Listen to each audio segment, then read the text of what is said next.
aujourd'hui à Capoeira. Je vais tout de suite laisser la parole donc à la société Lectra pour présenter Capoeira. Messieurs, dames, vous avez la parole. Merci Jean-Christophe. Et bonjour à tous, bonjour à toutes. Merci d'être présents pour ce webinaire.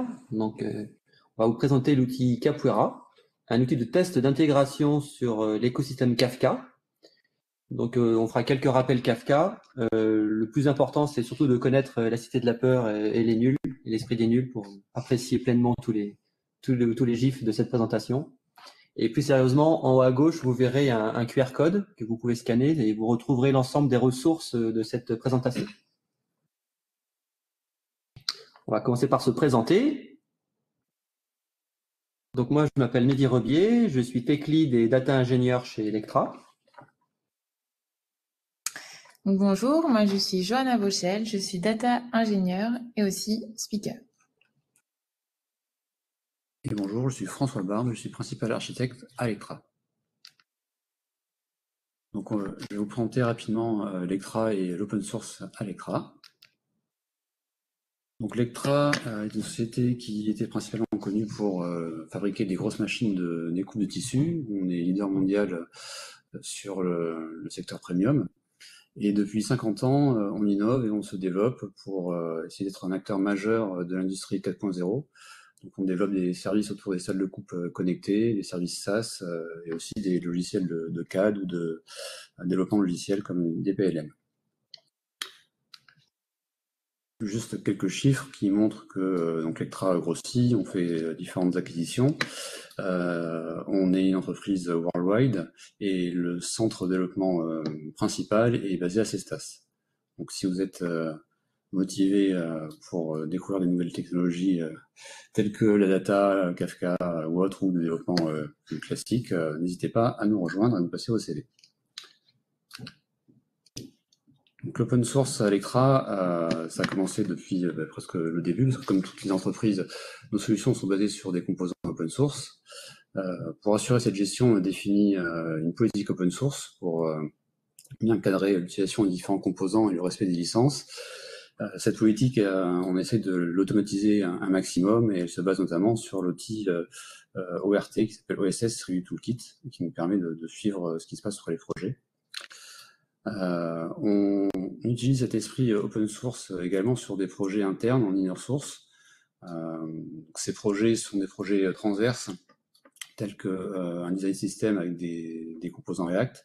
Donc on essaye d'avoir différentes équipes qui vont contribuer à la vie du projet et pouvoir le partager à l'ensemble de la R&D.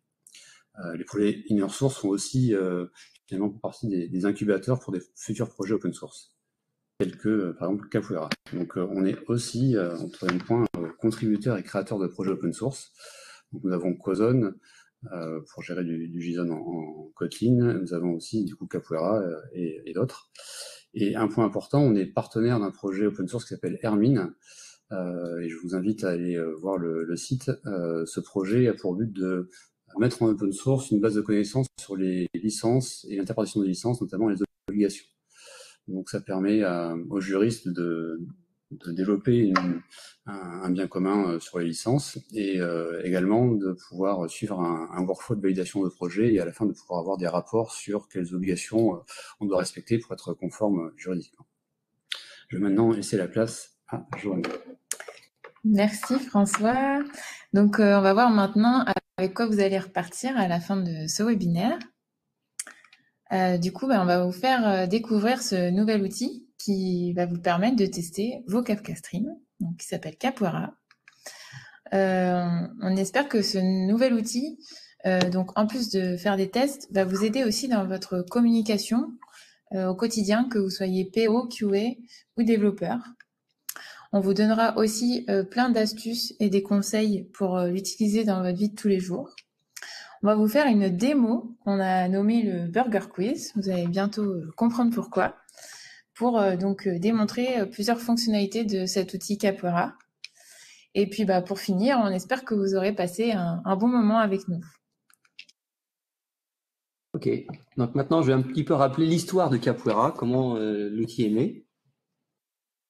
Donc d'abord, rappelons le contexte métier. Donc, comme l'a dit François, donc Lectra fabrique des cutters. Ces cutters sont connectés et on les a vendus à plusieurs clients aux quatre coins du monde. Il y en a plusieurs milliers. Chaque cutter connecté envoie de nombreux événements. Et donc au total, nous collectons des millions d'événements tous les jours sur ces cutters afin de savoir exactement ce que font chacune des machines.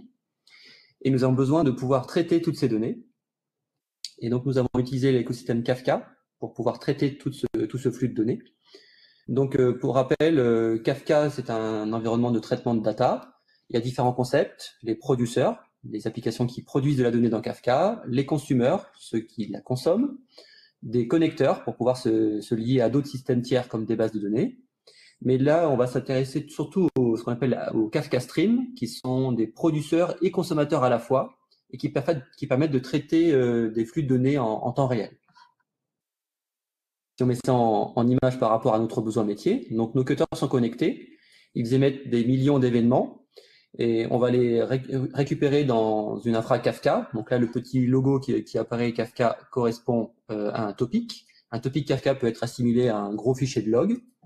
Et afin de pouvoir donner du sens à nos données, on va enchaîner plusieurs petites transformations à travers des Kafka Streams qui vont compléter la donnée, redresser certaines erreurs, pour à la fin déverser les données enrichies dans une base de données qui servira ensuite à des applicatifs.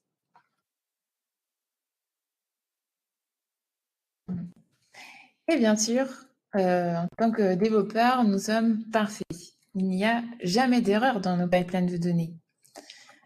On voit que nos Kafka Streams, tout se passe toujours bien. On ne crée jamais de bugs finalement. Et en plus, on pense toujours à tous les cas quand on code. C'est bien connu. Eh bien, pas du tout, tu bluffes, Martini.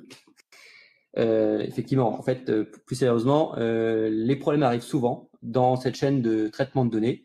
Et comme on l'a vu tout à l'heure, il y a un data pipeline avec un enchaînement de Kafka Stream. Il suffit qu'un seul stream produise une donnée erronée, que cette donnée ensuite est propagée à d'autres streams. Et du coup, là, c'est une vraie boucherie. Parce que pour corriger ces erreurs, ça va pas être drôle. On s'en rend compte souvent trop tard, des fois après le client. Donc là, ça va pas du tout. Du coup, c'est quoi la solution, Cara Mehdi, pardon. Eh bien, c'est simple, il suffit de faire des tests sur nos Kafka Streams. Et Confluent, qui est le principal maintainer de Kafka, a déjà proposé la solution. Il s'agit de l'outil Topology Test Driver, un outil de test unitaire sur l'écosystème Kafka Stream. C'est simple, c'est rapide, c'est efficace. Donc, voici un exemple. C'est pas cher. C'est pas cher, effectivement. Voici un exemple en Scala. Donc, comment faire pour tester un Kafka Stream? Pour rappel, il y a des topics d'entrée, des topics de sortie. Et il suffit ici d'instancier, d'initialiser ce qu'on appelle un Topology Test Driver. Ça sert à moquer une infrastructure Kafka. Et donc, ensuite, on réalise un test unitaire. Le test unitaire, eh bien, on envoie de la donnée dans un topic d'entrée. La donnée, c'est toujours une clé et une valeur dans un topic. Donc là, j'ai l'exemple myKey en clé et myValue en valeur. Et on fait une assertion sur ce qui va sortir dans le topic de sortie. Donc, on va retrouver la même clé, donc elle n'a pas été transformée. En revanche, la valeur, elle, a été transformée avec l'ajout d'un suffixe. Donc, voilà, on a l'outil parfait qui permet de tester unitairement un Kafka Stream en émettant de la donnée en entrée et d'asserter ce qui ressortira. Donc là, on est content, on a trouvé la solution à tous nos problèmes. Donc, je pense qu'on peut s'arrêter là, fin du talk. Je ne pense pas. Bon, ta solution, elle est pas mal, mais c'est pas parfait.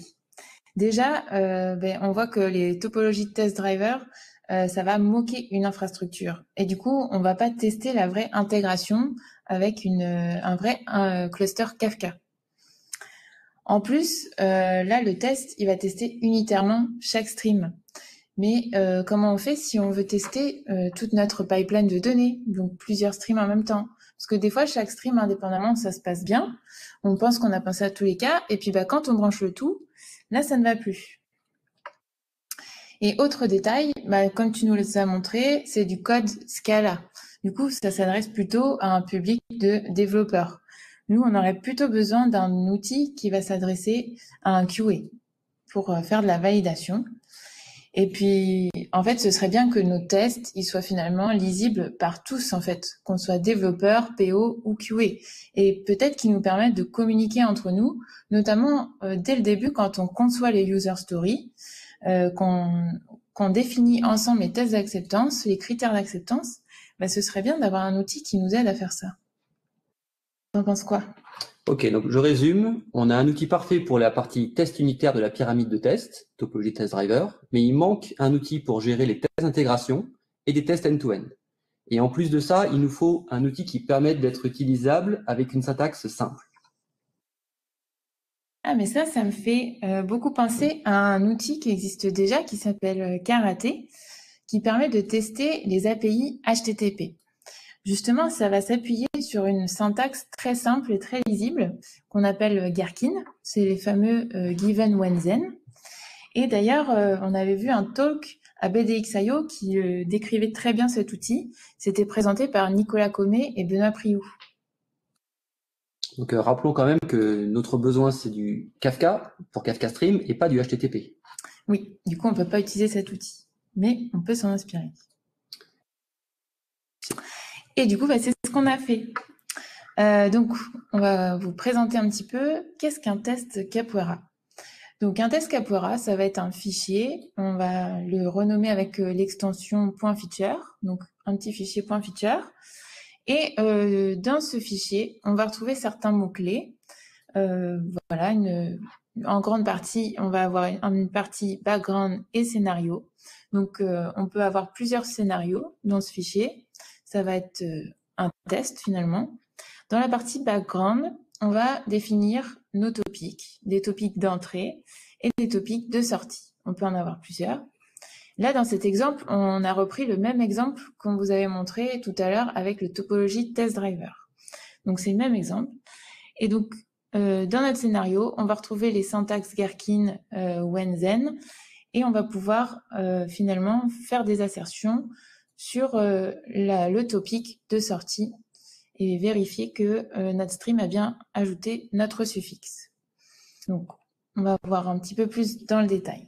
Disons qu'on a un Kafka Stream qu'on a développé. Il prend un topic d'entrée et un topic de sortie. Donc, la donnée ici, c'est des caractères. Et notre Kafka Stream, il va juste s'occuper de mettre le caractère en majuscule. Donc, dans notre topic de sortie, on a le même caractère, mais en majuscule. Et on va vouloir tester ce stream grâce à Capoeira. Donc, comment ça va marcher derrière? On a Capoeira qui va produire de la donnée et l'envoyer dans le topic d'entrée. Donc là, il va envoyer justement la lettre K. Du coup, comme c'est arrivé dans le topic d'entrée, le Kafka Stream, il fait son travail, il transforme en un K majuscule qu'il met dans le topic de sortie. Et c'est Capoeira qui va consommer ce topic de sortie et il va récupérer cette donnée et faire des asserts dessus et vérifier l'attendu. Donc, il va vérifier que c'est bien un K majuscule. Et comment ça se passe? Comment c'est codé derrière? Donc, on a en entrée un fichier .feature de test Capoeira qui s'appuie donc sur une syntaxe Gherkin. Donc, on va utiliser toujours les mêmes mots-clés. Ça va permettre au framework Cucumber qu'on a utilisé pour coder cet outil Capoeira. Cucumber, en fait, il va savoir lire ce fichier. Donc, il va l'interpréter. Et du coup, en l'interprétant, on va lancer, grâce à du Scala, nos fameux producers pour produire de la donnée dans les topics d'entrée et notre consumer qui va consommer la donnée dans les topics de sortie. Et puis, on va faire les assertions. Et Cucumber va aussi nous permettre de générer un rapport qui va être le résultat du test et qui va nous dire, du coup, si on est conforme à l'attendu du test. Donc maintenant, on va revenir un petit peu à l'historique. Tout a commencé début 2020. Donc, s'étant inspiré de karaté, on a choisi un autre sport de combat. Donc, ça a été Capoeira. Cet outil a d'abord été développé en interne Electra, en mode in-your source, pour le besoin de nos Kafka Stream. On a d'abord choisi une première syntaxe très simple, coécrite avec notre ingénieur QA. Et on a donc pris Cucumber comme outil pour implémenter Capoeira. Et en revanche, pour la partie consumer et producer, pour aller rapidement vers quelque chose d'utilisable, on a d'abord utilisé des outils de Confluently. Alors, Confluently, c'est quoi? Donc, je rappelle, un Confluent, c'est le principal maintainer de Kafka. Et ils fournissent déjà des producers et consumers clés en main. Là, c'est la version console, mais on peut aussi les utiliser en appel Java. Et donc, c'est comme ça qu'on a d'abord implémenté Capora avec un minimum de développement en utilisant déjà des outils disponibles. Donc, vers fin 2020, on a donc toujours amélioré cet outil, notamment, non, oui, c'est ça. Oui. Pardon. Donc, en faisant plutôt que faire, on a voulu faire des appels à Scala pour justement faire la partie consommation et production de la donnée. Et on a voulu aussi améliorer la syntaxe de cet outil en utilisant des Gherkin Data Table. Donc, on voit sur la petite image, ça nous permet justement de définir nos topics sous forme de tableau, en précisant la clé, la valeur, et c'est beaucoup plus lisible finalement. Ensuite, en 2021, on a ajouté une dépendance au package Scala ZIO. Donc, ça nous a permis, en fait, donc c'est du Scala, et ça nous permet d'améliorer considérablement les performances de nos tests. On a notamment ajouté aussi le fait de pouvoir lancer les tests de façon parallèle, et aussi une meilleure façon de gérer les jointures des topics en étant capable de lancer des lots de messages et de façon ordonnée. Ensuite, en 2023, on est vraiment heureux de présenter cet outil à la communauté open source. Donc, l'outil Capora est disponible pour tout le monde sur sa page GitHub. Donc, vous avez le lien ici. Je ne sais pas si tu veux montrer la page. Oui, hop, il est ici. Voilà, Capora est bien dispo sur GitHub dans le groupe Lectratech.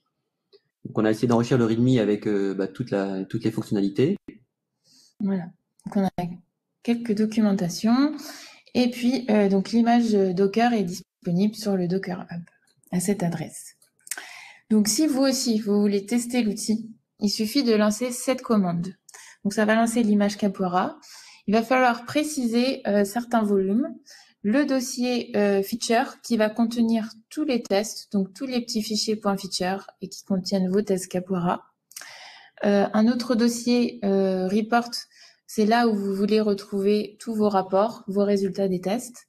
Et puis, d'autres options, ça va être les paramètres Kafka. Et puis, il y a encore d'autres options qu'on n'a pas listées là, que vous trouverez dans la documentation sur GitHub. Et puis, on espère que ça va vous plaire, que vous allez utiliser l'outil, nous faire des retours déjà sur si vous avez envie qu'on développe de nouvelles features, et pourquoi pas, vous aussi, contribuer à cet outil et nous aider à l'améliorer. Passons à la démo. Allez, passons à la démo Burger Quiz pour un peu mieux illustrer tout cet outil et toutes ses fonctionnalités.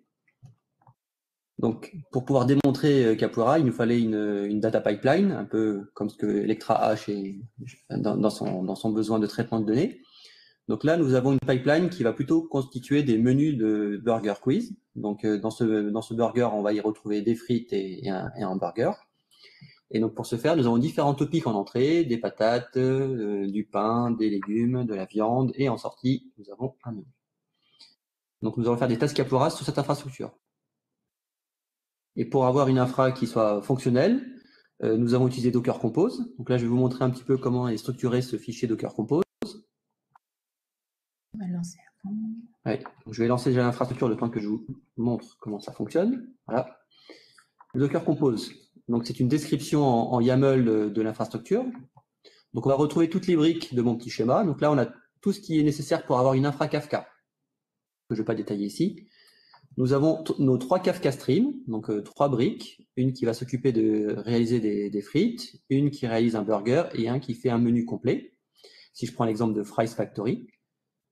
Donc voilà, c'est un projet codé en Scala et qui interagit avec le broker Kafka. Et si je montre ensuite un exemple de lancement de test Capora, donc comme l'a montré Johanna, il suffit de dépendre de l'image Docker Lectratech Capora. Donc les tests sur les fries dépendent du service Fries Factory. Et on montre les 2 volumes importants, le volume pour dire où se trouvent les features Capora et le volume où est-ce qu'on veut avoir les rapports en sortie, plus les variables d'environnement pour l'infra Kafka. Donc, pendant que j'ai parlé, l'infra du coup c'est lancé. Et je vais vous montrer un premier test Capora sur cette infra. On va d'abord faire un focus très simple sur sur la partie Fries Factory. Donc, c'est un Kafka Stream qui réalise des frites. Donc, on va le réaliser en mode user story. Donc, notre product owner nous dit, voilà, en tant que cuisinier, étant donné cette usine de frites, si jamais j'envoie une pomme de terre en entrée, je m'attends à avoir en sortie, évidemment, un cornet de frites. Il y a le lien de la solution, évidemment, si vous voulez regarder par vous-même. Moi, je vais plutôt vous montrer ça dans mon IDE. Donc là, on va prendre la première US, donc la Fries US 1. Hop, je referme un peu toutes les parties que je vais redérouler dans un deuxième temps. Donc, un fichier Capura, c'est simple, c'est un fichier .feature du DSL Gherkin. On définit un nom à notre feature, on définit un background qui va être commun à tous les scénarios. Donc là, ici, on retrouve ce qu'on appelle la topologie, hein, comme on l'a vu dans les premiers exemples. Une topologie, c'est définir le ou les topics d'entrée, et pareil pour le ou les topics de sortie. Un topic, c'est quoi? C'est un nom de topic, un alias. Donc là, on a choisi de le suffixer in pour bien illustrer que c'est un topic d'entrée. On définit également les types des clés et des valeurs dans des messages dans ce topic. Là, on a fait simplement des chaînes de caractères, mais il pourrait y avoir d'autres types de données. Et dans le topic de sortie, on a exactement la même chose. Donc, le topic de sortie s'appelle side dishes et l'alias side dishes out pour bien montrer que c'est un topic de sortie. On a également type string pour la clé et la valeur. Il y a un paramètre de plus pour la partie output. C'est ce qu'on appelle un read timeout in seconde. C'est le temps maximum qu'on va attendre pour lire la sortie. Donc là, on estime que le Kafka Stream aura fait son travail en moins de 5 secondes. On ne va pas attendre indéfiniment la sortie de ce topic-là. Donc, c'est un temps max pour que les tests s'exécutent sur un temps contraint. Et ensuite, on va pouvoir définir plusieurs scénarios. Donc d'abord, prenons le premier scénario simple, tel qu'est décrit dans l'US. En tant que cuisinier, donc le cuisinier sera la clé de chaque message. Donc si le cuisinier envoie dans le topic d'entrée peut-être une pomme de terre, en sortie, on s'attend pour le même cuisinier à avoir un objet résultat, là c'est un alias, qui sera ensuite utilisé pour faire des assertions. L'assertion étant, je m'attends à voir quelque chose qui est un cornet de frites. Là, il s'agit ici d'une syntaxe JSON pass. Donc là, on a une chaîne de caractères toute simple, mais ça aurait pu être un objet JSON ou un objet plus complexe. Et dans ces cas-là, on pouvait, à l'aide de cette syntaxe JSON pass, aller lire des éléments ou sous-éléments de l'objet de retour. Donc, je vais refaire le restart. Hop, j'ai copié les petites commandes. Hop, voilà, pour relancer le test Capura des Fries. Je relance en faisant un docker compose restart, ça va refaire un docker run de Capura sur le Kafka Stream Fries Factory. Et là, si je regarde mes rapports de test qui sont ici, donc sur la partie Fries Factory,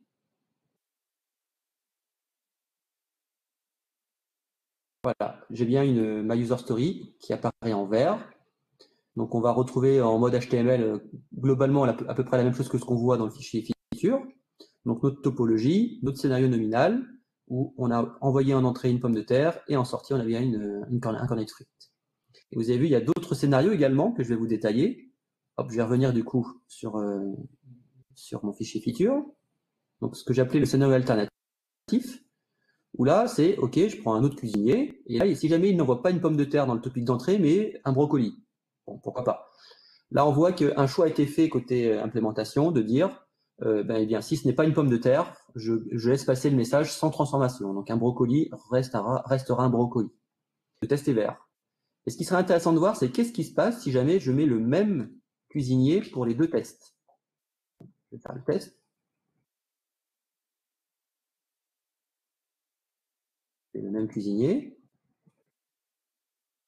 Si je relance mon test Capura,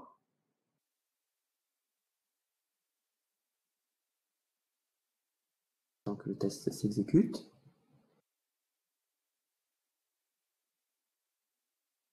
Voilà. Le test a échoué. Que se passe-t-il? Frites n'est pas égal à brocoli. Bon, jusque-là, on est d'accord. Alors, pourquoi est-ce que le test a échoué? Je ne sais pas si vous voyez pourquoi. En fait, on l'a dit un peu tout à l'heure, on a fait en sorte que les tests puissent être lancés en parallèle. Donc, les deux scénarios vont être lancés en même temps sur l'infra Kafka. Et potentiellement, la pomme de terre de ce test-là va être lue pour l'assertion d'ici ou inversement. C'est ce qui s'est passé là. Donc là, les scénarios doivent, ça c'est aussi une bonne pratique de chacun des tests, chaque test doit être indépendant des autres. Donc, il vaut mieux ne jamais mettre la même clé pour s'éviter de consommer les messages prévus pour d'autres scénarios. Donc là, je vais remettre mon cuisinier initial. Pour résoudre ce problème-là pour nos tests, on a inventé une petite syntaxe, tout simplement, à l'aide d'une fonction proposée dans la syntaxe de Capoeira, une call function UID. On peut comme ça récupérer une variable UID qui ensuite est utilisable pour définir la clé du message avec cette syntaxe $accolade. Donc maintenant, le cuisinier n'est pas simplement une simple chaîne de caractères, mais suffixé de ce nombre, enfin de cette chaîne, pardon, UID, qui garantit que chaque test sera bien unique avec un identifiant unique de clé. Et dans ces cas-là, nous n'avons pas le problème rencontré précédemment. Donc si je relance, pardon, l'exemple, je relance, voilà. Hop, le temps que le test se réexécute.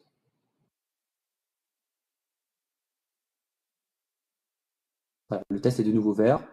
Et on a le cas avec le cuisinier 1, avec le cuisinier 2 et le cas de l'UID. Et j'en finis après une dernière variante de ce scénario. Donc là, on a vu qu'on émettait les messages directement dans le fichier .feature. À mon avis, c'est pas forcément ce que vous allez faire au quotidien parce que vous avez souvent des fichiers assez conséquents, des données assez conséquentes à émettre, des grands fichiers JSON par exemple. Dans ces cas-là, il suffit d'utiliser la syntaxe de production à partir de fichiers. Donc depuis le début, on faisait des records with key and value. On peut aussi faire des records from file with key and value ou juste with value. C'est ce qui a été fait ici. La clé est définie toujours dans le fichier, mais la valeur, elle, est définie dans un fichier à côté. Donc on l'a appelé potatoes.dat, qu'on va retrouver ici. Dans ces cas-là, on a autant de lignes que de messages qui vont être produits. Donc là, on a 4 pommes de terre qui vont être produites pour notre test. Et au niveau des assertions, eh bien, il suffit de faire 4 lignes d'assert, autant que d'éléments consommés. Et on va pouvoir asserter que tout est bien transformé en frites. Voilà pour cette première user story. Et là, j'ai juste remis dans les slides la traduction de ce fichier .feature en fichier rapport Cucumber.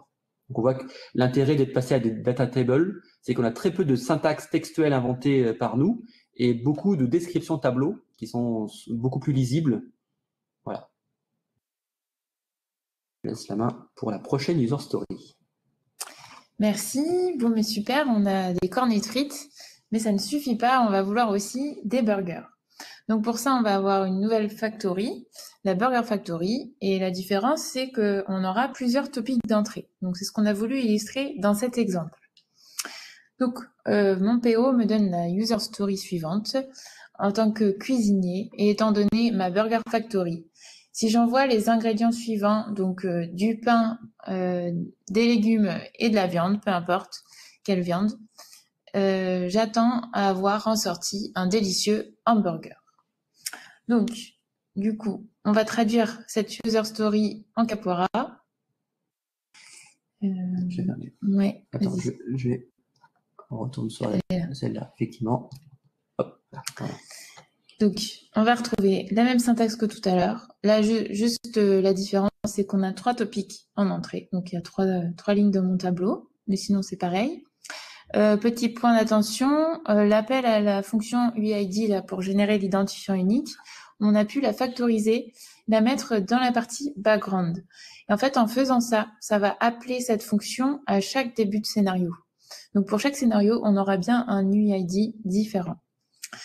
Et du coup, bon bah là, on a un scénario qu'on appelle un scénario outline.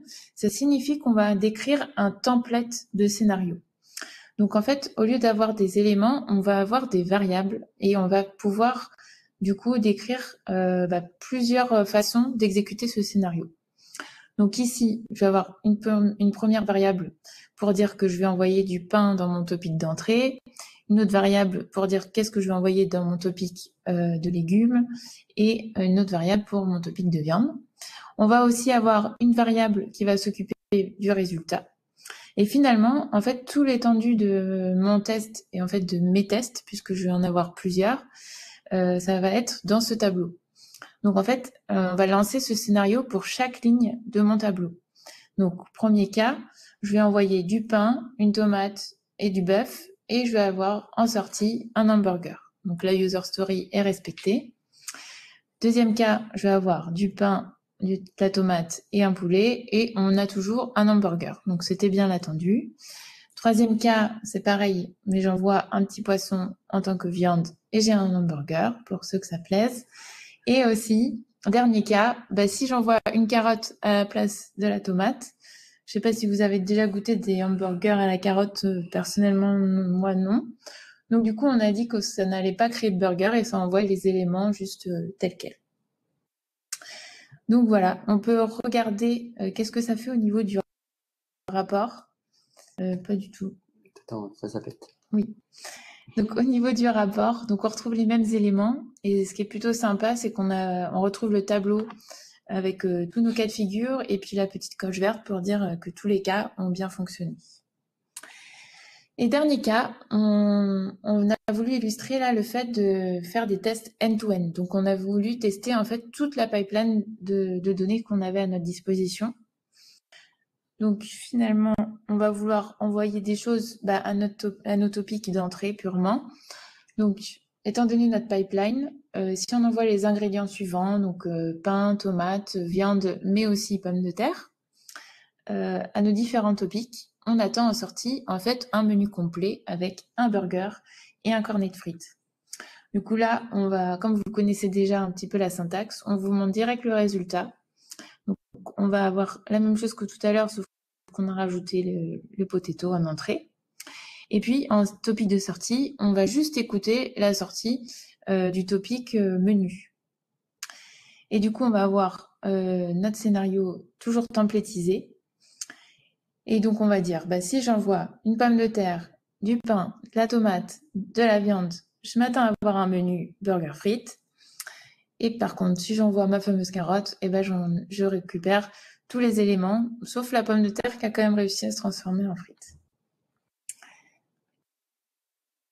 Voilà, donc c'était un premier aperçu de pas mal de fonctionnalités de Capoeira, mais sachez qu'il y en a encore plein d'autres. Donc là, on a généré que des messages textuels, mais on peut aussi gérer des messages Avro, qui est un format de données très utilisé dans l'écosystème Kafka, mais également des JSON typés JSON Schema. Donc tout ça est possible, et comme j'ai montré tout à l'heure avec le JSON Pass, on peut aussi asserter tous ces objets. Alors je peux montrer en cliquant dessus. Hop. Toutes les assertions possibles à partir de ces objets-là. Je vais péter au bon endroit. Là, c'est pour montrer qu'on peut gérer des formats Avro. Et ici, qu'on peut gérer des JSON Pass avec plusieurs opérations, pas simplement $, mais on peut lire des objets, sous-objets, faire des match objects, lire des tableaux, ainsi de suite. Donc, on a des syntaxes proposées par JSON Pass très intéressants pour asserter les objets retournés. On gère aussi les headers Kafka. Il est possible aussi d'émettre, de produire et consommer des headers. On vous a montré la fonction call function UID, mais il y a d'autres fonctions disponibles. Et on a même prévu un mode de call external script. On peut ensuite appeler un fichier bash, qui lui-même peut appeler du Python, du Docker. Donc ça ouvre toutes les possibilités pour interagir avec des systèmes tiers.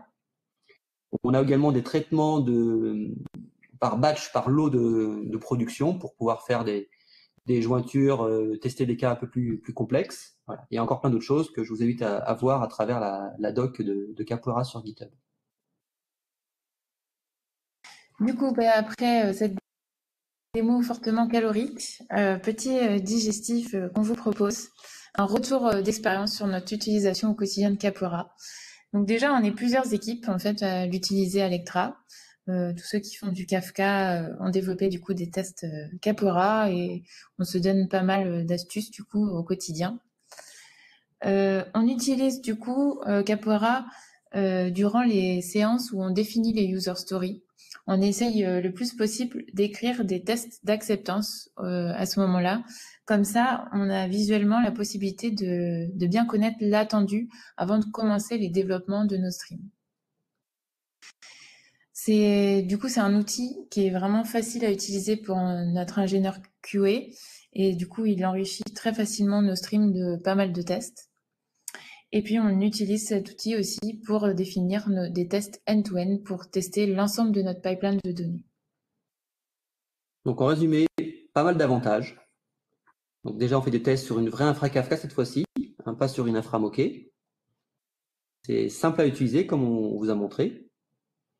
C'est un outil qui sert également de communication entre les différents profils sur les projets informatiques. Ce sont des fichiers texte qui sont simples à lire et qui servent de documentation pour nos Kafka Streams et qui servent également de test d'acceptance pour nos user stories. Bon, ben, on espère qu'on vous a convaincu et donné envie de l'utiliser aussi pour vos projets. Donc, si c'est le cas, n'hésitez pas à déjà tester Capoeira chez vous. Et puis, si vous avez envie même d'aller plus loin, pourquoi pas nous aider et contribuer à améliorer cet outil. Donc, le workflow de contribution est pas encore tout à fait en place, mais vous pouvez quand même aller sur le lien qu'on a mis sur cette slide et pourquoi pas nous faire des retours, des issues et puis nous aider justement à mettre en place un petit peu tout ce système. Donc voilà, n'hésitez pas à revenir vers nous. On vous remercie d'être venu assister à ce webinaire. On va vous laisser un petit peu de temps si vous avez des questions. Donc, si vous voulez retrouver les slides déjà de cette présentation, vous avez le premier QR code à gauche. On a mis des liens si vous voulez nous contacter, le lien surtout du GitHub Capoeira aussi. Et puis à droite, on a mis un petit QR code de Open Feedback. On aimerait bien aussi avoir vos retours sur cette présentation qu'on vient de vous faire, parce qu'on a eu la chance d'être sélectionné pour présenter Capoeira à BDX.io. Ce sera le 10 novembre.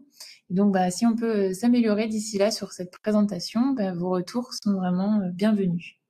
Voilà, merci beaucoup. Merci à vous. Merci beaucoup, Johanna, Mehdi et François. Y a-t-il des questions? Pour compléter ce qui vient d'être dit, Johanna, je précise que ce webinaire est enregistré et sera mis à disposition à partir de demain matin. Bien entendu, on vous enverra le lien. Parfait. Avons-nous des questions? Je vais peut-être partager moi aussi l'écran des questions.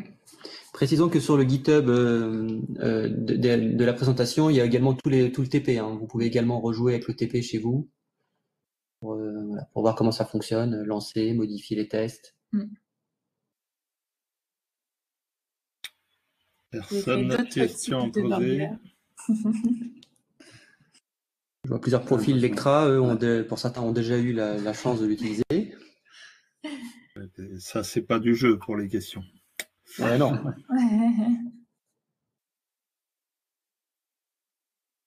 Après, il faut le temps de digérer ce menu burger avant de se lancer dans la... calories quand même. Et Johan qui a une question. Ah, super. Ok, donc on leur laisse effectivement le temps de prendre l'outil, jouer avec, regarder. Johan, pour quelle organisation?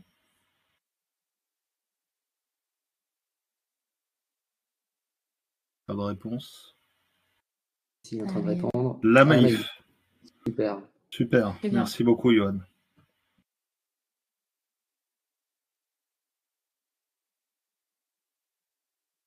Très actif sur l'open source. Oui. On a la chance d'avoir en région à la fois la Maïf. Alors en région, la Maïf, elle est aussi à la Défense, si je dis pas de bêtises, Johan. Quelques grands groupes comme ça qui sont effectivement engagés dans cette démarche open source. La Maïf a notamment, si je dis pas de bêtises, été récompensée plusieurs années sur les acteurs du libre. Le lien que je vous ai mis en début de présentation, Mehdi, Johanna et François, et sur lequel ça peut avoir du sens que vous candidatiez pour le projet Capoeira notamment.